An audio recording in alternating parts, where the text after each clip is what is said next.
Hi guys! Ayan, for today's vlog, samahan niyo akong magluto ng Arabic pancake or ang marasir. Ayan.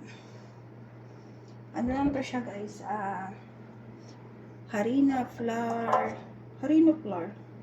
o kaya harina sa Tagalog. At ayan, nilagyan ko ng itlog, gatas, powder milk, asukal, asin, konting turmeric. At ayan. Nagluluto ako ngayon kasi gusto ng aking among lalaki. Ayan. Tinimpla ko siya tapos may tao. 1 hour ko siyang tinakpan para para medyo mag-mix talaga. At ayan nga, nagpainit na ako dito ng lulutuin ko. Ganyan na siya guys. Ito lang kasi yung pinakain ng aking amo kasi medyo may edad na. Gustong gusto niya to. Yung kanilang pancake. Tawag dito ay marasir. Parang gumagawa ko lang din ng pancake sa atin pero ito kasi nilagyan siya ng konting turmeric para makulay.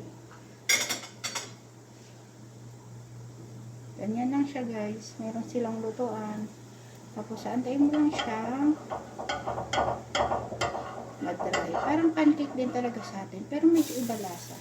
Tsaka kasi dinidip nila to sa kamatis at sibuyas. Nakagawa na rin ako. Mamaya pakita ko sa inyo.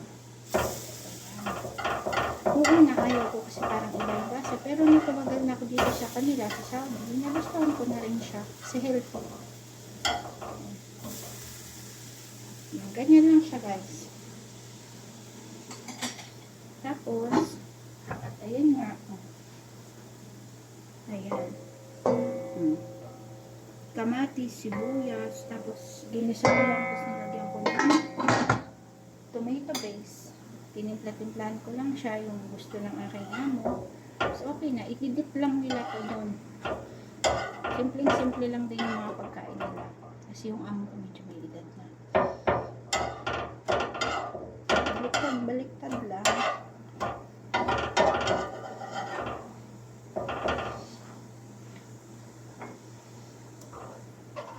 Madami na to. Yung isang ganito, sobrang dami na. Ilang araw na kinakain ng aking amo. Ilalagay niya lang sa ref. Initin ko lang. Ayan. Ito na ang kanilang Arabic pancake o ang marasir. Tapos nilalagay ko lang siya sa sa parang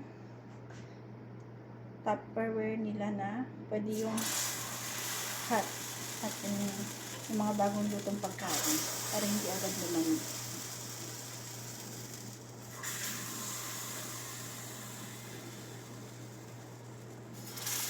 Yan, ganyan lang siya guys, napakadali lang. Ang pinagkaiba lang sa atin, merong turmeric to na para medyo magkulay, which is ang turmeric is napaka-healthy din guys. At syempre, para-paraan lang. Kape. Ayan. Nagkakape ako habang nagluluto. Kasi dito talaga sa abroad, kailangan medyo time management.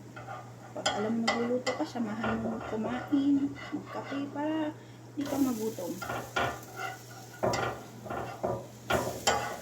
Ganito lang siya guys. Napakasimple. Sure yan, yung mga nagtatrabaho dito sa Middle East sa bahay, alam na alam ko. At syempre, ididip lang nga nila ko dyan sa ayan, kamatis at sibuyas, tapos may tomato paste. Partner din siya. At yan lang guys for today's video. Bye-bye. Para na.